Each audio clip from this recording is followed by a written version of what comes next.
안녕하세요. 사이드 프로젝트 아키텍처 개선기에 대해 발표할 숭실대학교 소프트웨어학부 손시연입니다. 우선 이 주제 선정 계기에 대해 설명드리고 가자면, 저는 다른 동기들이나 선후배 친구들이 사이드 프로젝트에서 어떤 아키텍처를 취했는지 되게 관심이 많아요. 거기서 괜찮은 구조가 있으면 저가 진행하고 있는 프로젝트에도 반영해보는 그런 과정에서 학습을 많이 했는데, 그러면서 느끼는 게 어느 정도 수준이 되다 보니 다 비슷하다는 생각이 좀 들었어요. 그래서 기업에 있는 아키텍처가 어떨까 하면서 레퍼런스 같은 거를 많이 봤는데, 그거는 좀 난이도가 높아 보이고, 오랫동안 지속되어 온 아키텍처라 보니 우리 프로젝트에 바로 반영하기가 쉽지 않겠다라는 생각이 많이 들었습니다.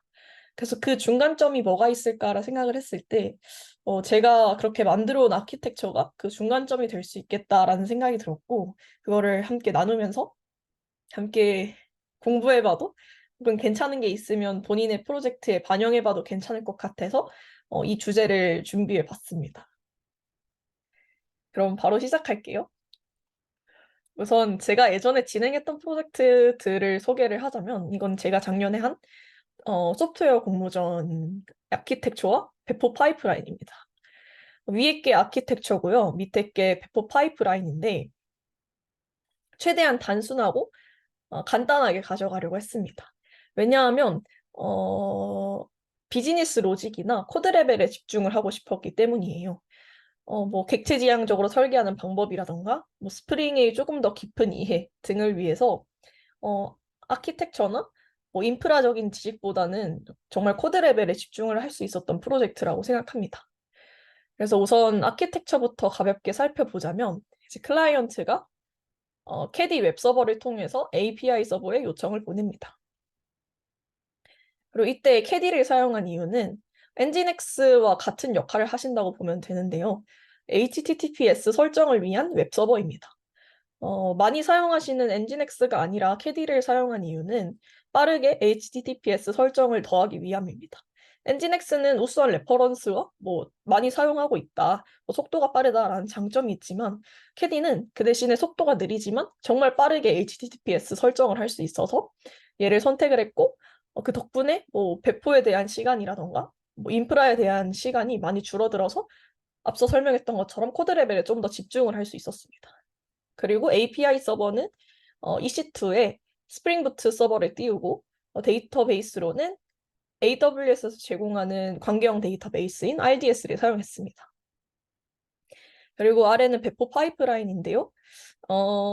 CI는 그 GitHub에 푸시할 때 GitHub 액션을 통해서 CI를 돌고, 어,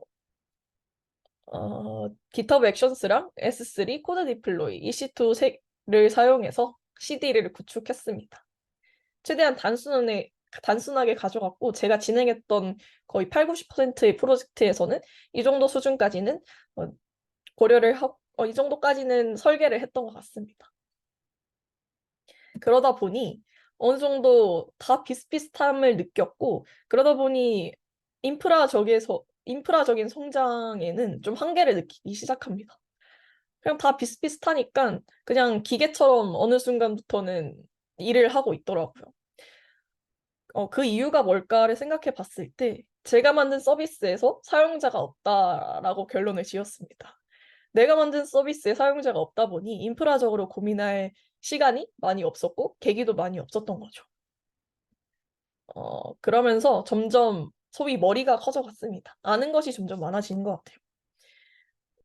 취업을 준비하다 보니 회사에서 사용하는 다양한 기술들 혹은 뭐 개념들을 알기 시작합니다. 뭐 여기 앞에 적혀 있는 것처럼 멀티모듈, DDD, 헥사고널 아키텍처, MSA, IAC 등 정말 다양한 걸 알게 됩니다. 그치만 얘를 내가 진행하고 있는 프로젝트에 바로 반영을 했을 때 오히려 시간이 더 걸릴 수 있고, 잘 맞지도 않은데 억지로 끼워 넣은 소위 오버 엔지니어링이 될 수 있다고 생각해서 이러한 기술들을 알고는 있지만 실제로 반영하는 데는 꽤 많은 고민을 들었어요. 그러던 중 어느 사이드 프로젝트를 하나 시작하게 됩니다. 오늘 소개할 그 사이드 프로젝트는 스트릿 드랍이라는 iOS 앱이고요. 그 아키텍처나 설계 과정을 소개하기 전에 우선 기획을 짧게 설명을 하자면 스트리트랍은 사용자 위치 기반 음악 공유 소셜 서비스입니다. 이렇게 화면을 함께 보면서 소개를 하자면 보통의 음악 스트리밍 서비스, 예를 들어 멜론이나 애플 뮤직, 뭐 유튜브 뮤직 같은 서비스들은 음악 데이터를 시간 단위로 혹은 리스트 순으로 그냥 리스트로 쌓는다라고 생각을 했습니다. 그치만 스트리트랍은 그거를 지도 위에, 즉 공간 데이터 위에 음악 데이터를 쌓는다라고 구상을 했습니다. 그래서 사용자가 현재 위치에서 내가 이 음악을 추천하고 싶다라고 하면 음악 검색을 해서 특정 자기가 원하는 코멘트와 함께 음악을 드롭합니다. 그리고 다른 사용자가 주변에 드롭한 음악을 주워서 들을 수도 있는 그런 커뮤니케이션 앱입니다. 처음엔 V1.0.0 아키텍처를 살펴보자면 처음엔 되게 단순하게 아키텍처를 가져가려고 했습니다. 처음부터 너무 넓게 설계하거나 미래지향적으로 설계할 경우에는 뭔가 그 과정에서 계속 변경사항이 생길 수도 있을 것 같고 오히려 그런 변경사항을 처리하는 데도 꽤 많은 리소스가 될 것 같아서 최대한 우리가 할 수 있는 선에서 현재 상황에 맞는 아키텍처를 선정했고 앞선 소프트웨어 공모전 아키텍처랑 굉장히 유사하죠. 그래서 이땐 당시에만 해도 개발 서버와 개발 데이터베이스만 존재를 했고 실제 iOS 앱이 배포되기 전이라서 네, 이렇게 최대한 단순하게 가져가려고 했습니다. 그리고 HTTPS 설정을 위해서 AWS에서 제공하는 ACM과 함께 라우트 53, 엘라스틱 로드 밸런서를 함께 뒀습니다. 그래서 V1.0.0 구조에서는 다음과 같은데요. 우선 크게 루트 구조 아래 APIs, 도메인즈, 글로벌로 나눴습니다. 여기서 핵심은 도메인과 비즈니스 로직에 있습니다. 어, 다른 것들, 뭐 어노테이션, 유틸, 컨피그, 에러, 세큐리티 같은 경우에는 최대한 우리 서비스가 아니더라도 다른 데 갖다 끼울 수 있다라는 점이 있어서 글로벌에 다 뺐고요. 그리고 우리 서비스에서만 사용할 수 있는 것들, 즉 비즈니스 로직은 여기 도메인즈에 다 넣었습니다. 그리고 프론트엔드와 통신하는 API 쪽, 엔드포인트 쪽은 다 APIs로 이렇게 따로 뺐습니다. 이런 구조로 시작을 하게 됐습니다. 그러던 중 새로운 요구사항이 등장하게 됩니다. 9천만 개가 넘는 음악 데이터베이스를 구축하는 일이었는데요. 우선 음악 데이터가 굉장히 많다 보니 크롤링보다는 저희는 애플뮤직 검색 API를 활용하기로 결정했습니다. 그리고 옆에 그림 보이시는 것처럼 음악 저장 기능과 음악 검색 기능이 필요하게 되었습니다. 저희가 애플뮤직 API를 사용한다고 했는데요. 이때 부하 테스트를 진행해본 결과 동시 접속자 수가 30명 이상일 때 응답 시간이 1000ms 이상 지연되는 문제가 발생을 했습니다. 또한 두 번째 문제인 토큰별 유량 제한 문제도 생겼는데요. 만약에 한 토큰에 사용자 100명이 몰려버린다면 애플뮤직 쪽에서는 한 토큰에 그렇게 많은 트래픽이 몰리니까 그 토큰을 막아버린 문제점이 있었습니다.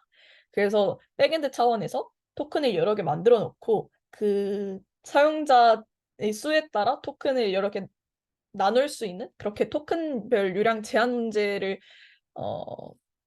필요를 했었고 해결을 해야 했었고 그리고 보통 검색 서버에서는 네트워크 IO가 주된 지연점이었기 때문에 실제로 API가 작동하는 API 서버와 검색을 담당하는 검색 서버를 분리하기로 결정했습니다. 그렇게 만들어진 V1.1.0 아키텍처는 검색 서버와 API 서버가 각각 EC2에서 작동하고 있는 모습입니다. 그리고 여기에 어드민 기능과 모니터링 할 수 있는 기능이 추가되어 V1.2.0 아키텍처가 만들어졌습니다. 검색 서버나 API 서버는 기존과 동일하고요. 우선 어드민부터 보겠습니다. 서비스가 고도화될수록 프론트엔드나 뭐 디자이너 혹은 PM분들이 데이터를 다뤄야 할 일이 종종 생겼습니다. 예를 들어 실수로 데이터를 넣어버려서 삭제를 원하는 경우 혹은 특정 위치에 음악을 드롭하고 싶은 경우 등등이 있었습니다.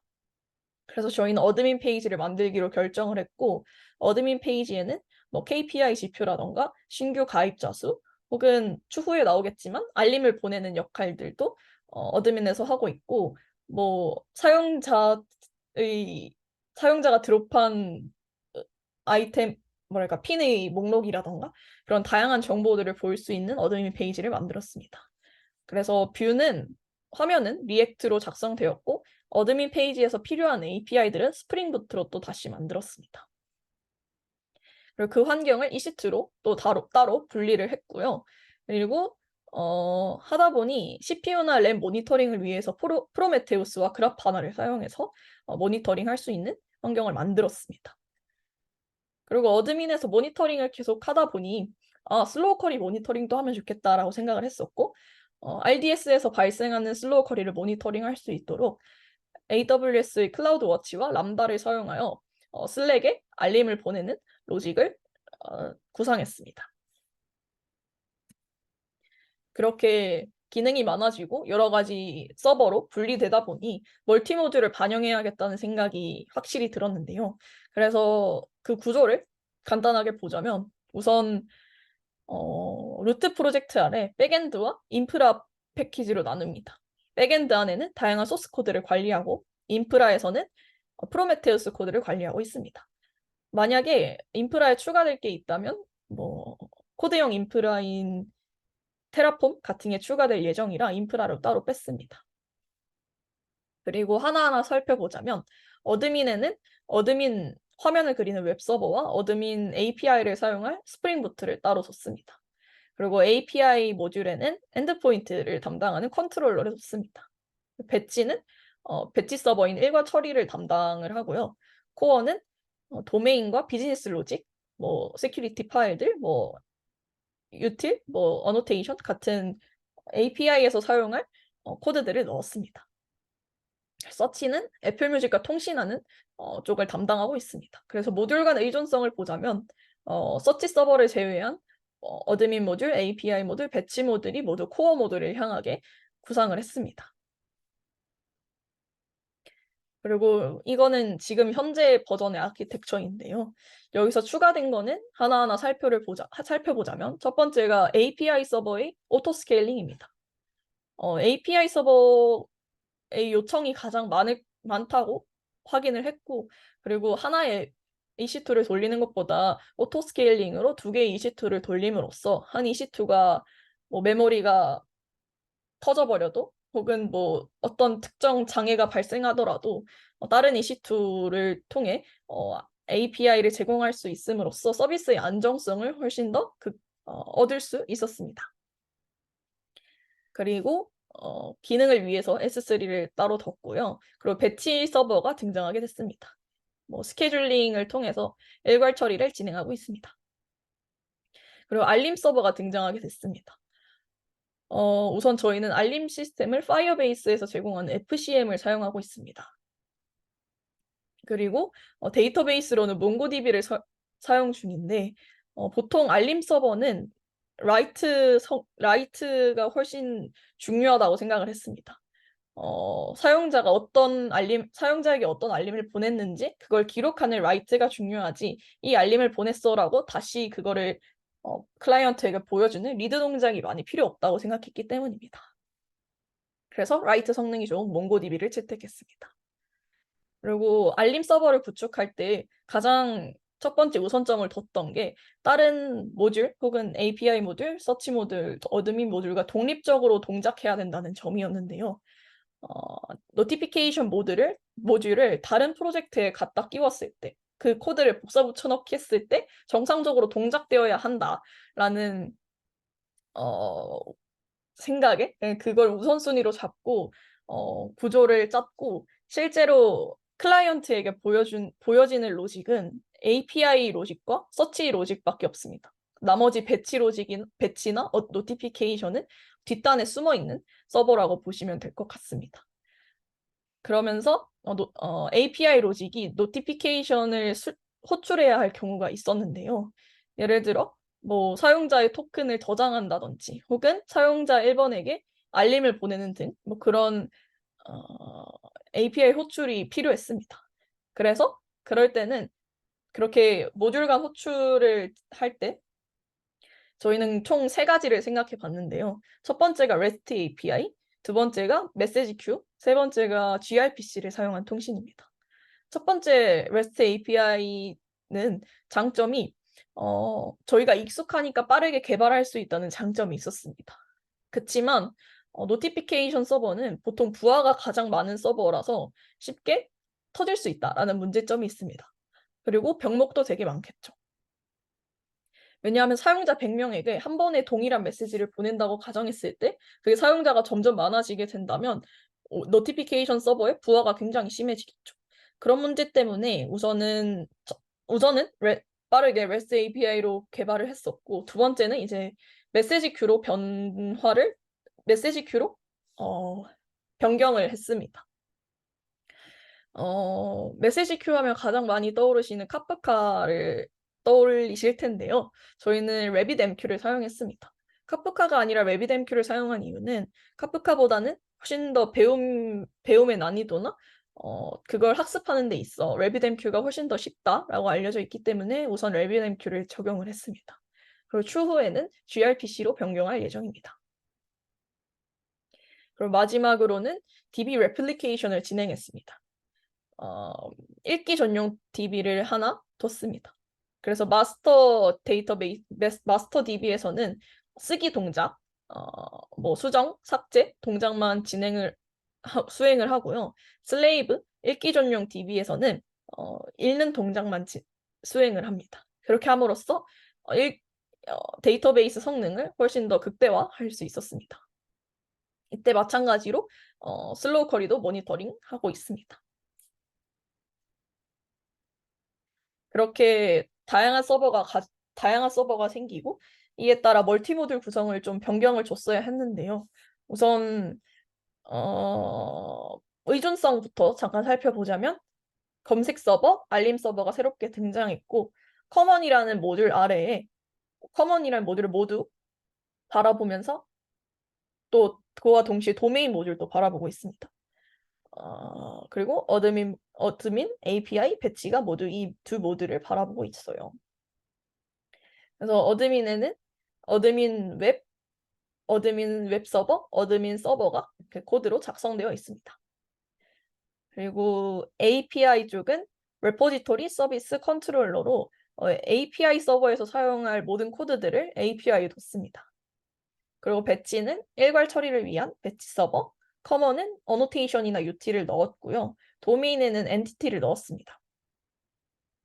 노티피케이션은 FCM 푸시 알림과 관련된 코드, 서치는 애플 뮤직과 통신을 위한 검색 서버 코드가 담겨 있습니다.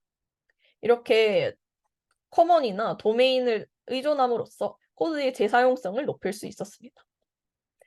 그리고 독스에는 저희 스트릿드랍 내에서 문서화를 위한 코드를 관리하고 있고요. 스트릿드랍 소개 페이지나 SRS 기술 블로그를 담당하고 있습니다.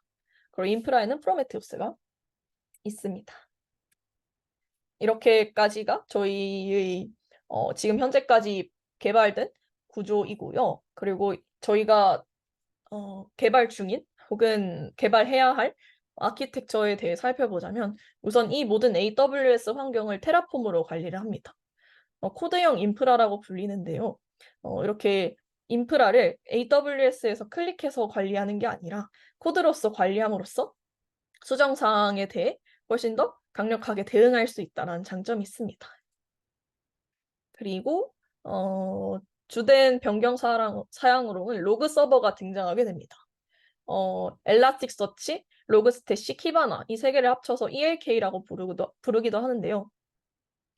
로그스태시를 통해 로그를 수집하고 엘라스틱서치를 통해 체계화하고 키바나를 통해 시각화를 합니다.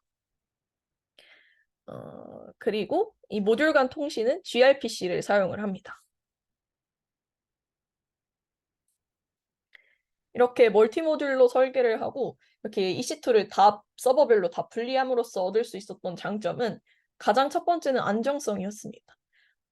검색 서버에서 에러가 터져도 API 서버나 배치 서버, 뭐 알림 서버는 큰 문제 없이 정상 작동되기 때문에 검색 서버만 따로 수정해주면 된다라는 점에서 서버의 안정성을 훨씬 더 높일 수 있었고요. 또 두 번째는 확장성입니다. 새로운 기능이 들어가더라도 그냥 거기에 모듈을 추가하면 되는 거지 기존 코드를 건들 일이 많이 없었습니다. 세 번째는 재사용성입니다. 앞에서 봤던 것처럼 커먼 모듈이나 어드민 모듈을 재사용함으로써 더욱 뭐 도메인 모듈과 커먼 모듈을 재사용함으로써 어드민이나 API 배치해서 그 코드들을 재사용해서 더욱더 확장시킬 수 있습니다. 네 번째는 기술 다양성입니다. 만약에 노티피케이션 서버를 조금 더 속도가 빠른 익스프레스 프레임워크를 사용해서 바꾼다고 했을 때 API 로직이나 뭐 다른 검색 서치 로직 그런 거에 상관없이 바로 바꿔 끼울 수 있다는 점에서 기술성 다양성이 확보가 됩니다. 그 다섯 번째는 팀의 자율성 강화입니다. 팀 원마다 각자 파트 혹은 각자 담당할 모듈을 나누면 각자 책임감과 독립성을 가지고 그 모듈을 담당할 수 있겠죠. 마지막으로는 독립적인 운영과 관리입니다. 이렇게 모든 서버를 각각 독립된 EC2로 운영하고 관리함으로써 앞에서 봤던 것처럼 안정성과 확장성의 장점이 있습니다. 반면에 아주 크리티컬한 단점이 있다면 바로 비용 문제인데요. EC2를 굉장히 많이 사용하기 때문에 정말 비용이 천정부지로 계속 오르는 걸 볼 수 있습니다. 그래서 저희는 비용을 최소화할 수 있는 다양한 방법들을 모색 중이고 다음에 기회가 된다면 다른 발표에서 한번 진행해 보도록 하겠습니다. 또 다른 단점은 코드의 복잡도가 굉장히 상승한다는 점인데요. 앞서 봤던 것처럼 되게 다양한 모듈이 있잖아요. 그중에 제가 API 모듈 패키지를 한번 가져와 봤는데요. 패키지만 가져온 거지 여기 뭐 예를 들어 도메인지에 아이템을 클릭했을 때 또 컨트롤러, 서비스 레퍼지토리, DTO 이렇게 또 다양한 패키지로 나뉘거든요.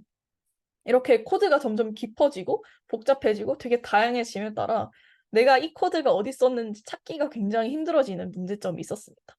개발할 때 구조가 너무 복잡해지니까 팀원들끼리도 헷갈리는 문제가 좀 다수 발생했던 것 같아요. 이렇게 제 발표를 요약해보자면 우선 저는 새로운 요구사항이 등장하면서 멀티모듈을 도입하게 되었습니다. 그리고 서버의 안정성과 확장성을 고려해서 모듈별로 서버 환경을 모두 분리했습니다. 그러나 이렇게 분리를 하다 보니 비용 문제와 코드 복잡도 문제가 발생했다가 되겠습니다. 이상으로 제 발표를 들어주셔서 감사합니다.